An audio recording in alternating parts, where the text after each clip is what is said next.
multo! Over naman sa multo, puyat lang. Baka need mo kasi ng kape. Wala talaga nag-work kapag wala pa nga akong kape. Puro pre-coffee tas lang yung pumapasok. O sige, spill. Ano na naman yung mga what ifs mo tungkol sa kape? Okay, so what if isang araw, kwento na lang yung coffee sa future generations? What if dumating yung time na 1 cup per day lang yung allowed?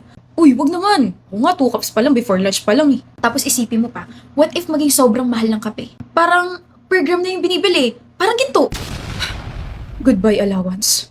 Goodbye sweldo. International Coffee Month na this October. Pero alam mo, kaya ako napapaisip kasi recently, nag-join ako with Vanessa Tejano sa Bangon Henerasyon Takeover with Nescafe. Siya yung anak ni Andessa Tejano, isang Nescafe Coffee Ambassador at coffee farmer mismo. Dahil dito, dali niya yung pangarap na ipagpatuloy yung Bangon Henerasyon ng coffee farming.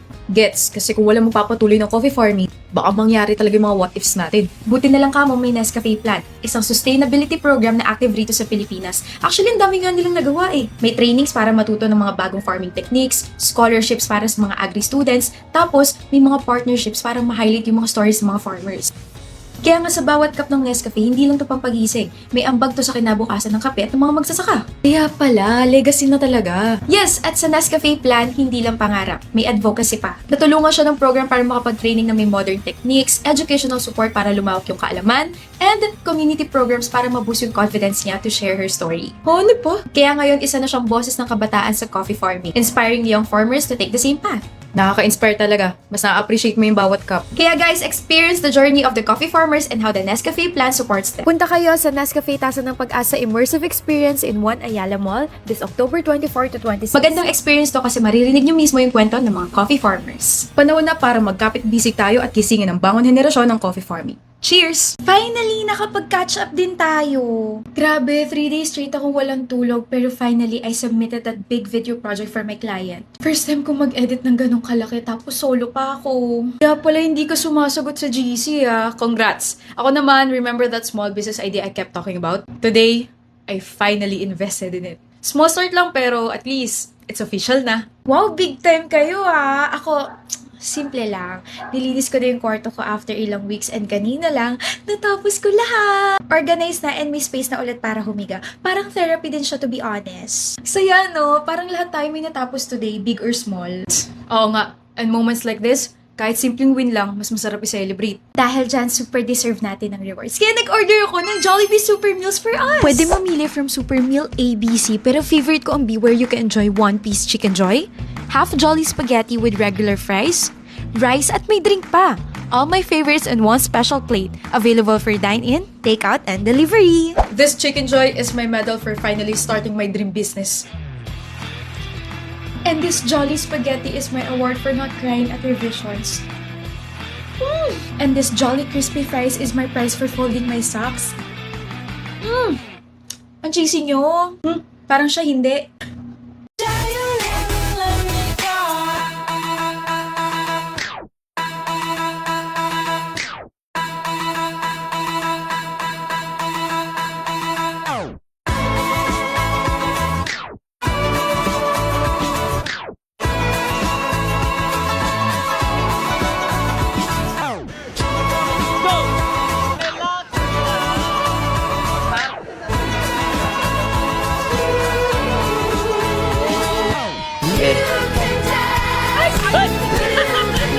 Guys, deadline na tomorrow. Group meet ulit mamaya ah. Mamaya agad?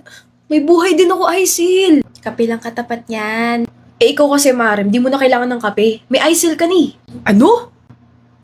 O, ayan, naghang na naman. Wala pa akong signal sa dorm, nakakainis. Ay, can't relate. TM kasi yung gamit ko. Iba talaga lakas ng power network. Kahit saan, okay. Kaya pala ikaw yung laging online kapag nag-check ako ng updates ha. Baka talaga. Iba talaga sa TM. Naka-easy surf 55G pa ako. 66 sa gigabytes, tipid pa. Kaya perfect yon sa ating mga student na laging online. Oh, cheers to Marem. Ang lifesaver ng grupo.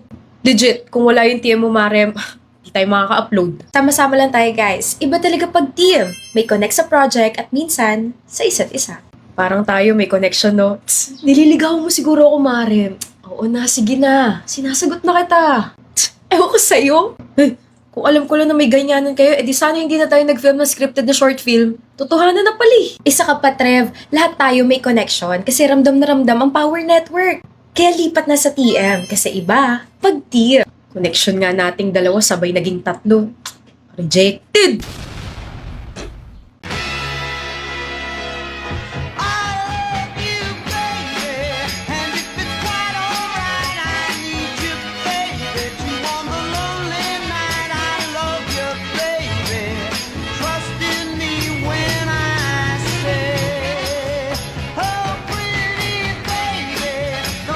Hi, babe. I'm sorry I'm late. Na-traffic kasi ako. Tara, kain na tayo. Saan mo ba gusto? Shakey's? Ha? Someone's following me. Please help me.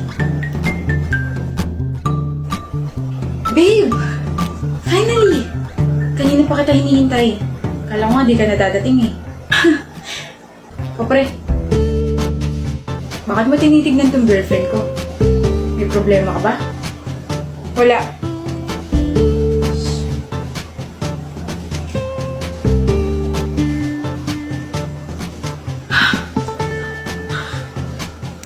Salamat.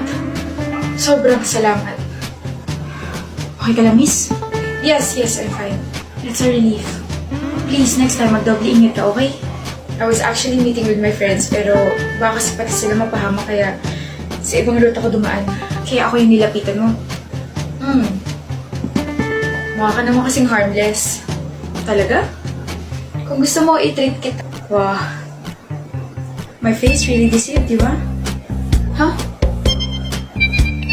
That guy keeps on following you? That's my brother.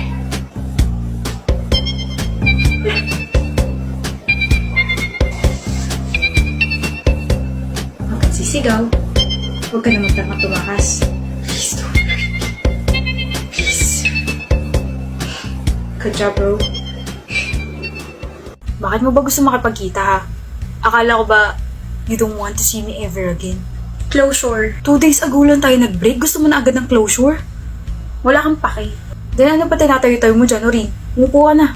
Ano ba sasabihin? Akala ko ba gusto mo ng closure? Oh.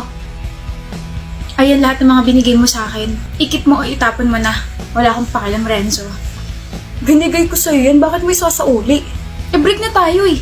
Ano pang gagawin ko sa mga yan? I-display pa rin? Oh? Pati mga sweaters ko isasauli mo? Hindi mo na to gagawin pantulog?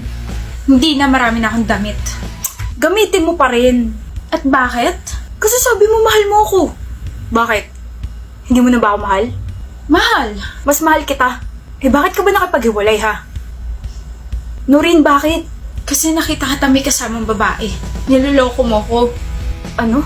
Hindi ko man nakita yung mukha niya, pero kasabay mo siya maglakad and you were holding some of her things. Yung mukha mo parang nagmamakaawa pa. Humihingi ka ba ng sorry sa kanya kasi hindi mo ako mahiwalayan? Pues tapos na yung problema niya dahil ako na yung nakapag-break. Noreen, I can explain. Wala na tayong dapat pag-usapan pa. Noreen, huwag mo akong hawakan. She's my prof. I know, right? Huh, left? Huh? I said she's my prof. Tsaka nakalimutan mo na bang med student ako, ha? Malamang marami talaga akong dala. What? I was chasing and begging her kasi ayaw niya tanggapin yung paper ko. Ah, talaga? Ang galing naman. I mean, wow! Hindi tinanggap paper mo. I mean, next time kasi wag agad maghihinala para hindi ka napapahiya, babe. Sorry na, okay? Super stress lang talaga ako ng time na yun. Tsaka nung babe ka dyan. Akin na nga to. Ba't ba nasa iyo to, ha? Sa akin to mga to. Binigay mo to. I hope may natutunan ka ngayon. Meron. Hindi lahat ng closure na uuwi sa pagka-close na relasyon. Yung iba nagkakabalikan. Hindi ka na, kain na tayo. Gutom na ako eh. Oh, yung ulo ko. Mabuti na lang at mahabang pasensya ko, Lord. Weird. First time kitang makitang tahimik ah. Nilalagnat ka ba? Seryoso ka pala talaga. Sige, I'm listening. Ang dami ko lang iniisip, like about everything. Deadlines, classes, us. Wait! Us? As in, Isla and Noah? Like, as in us? Or classmates, groupmates na us? About us. Wow, Noah, you've been there for me kahit nung mga panahong wala akong malapitan. Nung bumagsak ako sa exam, nagpakain ka ng lugaw. Nung nag-crash yung thesis ko, nagstay up all night ka just to help me. Tapos kapag nalolobat yung phone ko, nandyan ka to lend your phone and I realized Maybe nag-hold back ako too much.